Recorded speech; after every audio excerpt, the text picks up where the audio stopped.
అయితే స్వామి అయితే స్వామి ఏం లేదు. యాక్చువల్గా ఈ రిటర్నింగ్ వాళ్ళు ఎందుకు కట్టిరంటే ఇదంతా చెరువు అనమాట.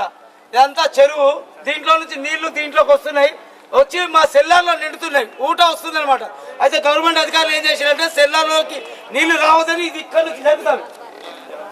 ఇక్కడ నుంచి ఆడదాకా కట్టిరు. అక్కడ నుంచి చూపించండి స్వామి, వెనకాల చూపించండి. అక్కడి నుంచి అంతా కట్టిరు. కట్టిన తర్వాత మేమేమనుకున్నామంటే రిటర్నింగ్ వాళ్ళు కడుతున్నారు కదా, ఈ నీళ్లు పోతాయేమో అనుకున్నాం, మొత్తం కడతారేమో అనుకున్నాం.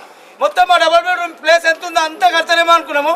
కానీ సగం వరకే కడుతున్నారు, అది కూడా సగమే కట్టిర్రు. మా రామిరెడ్డి సార్ అన్నట్టు ఈ ప్రాజెక్ట్ ఇది ఫెయిల్ అయిపోయింది.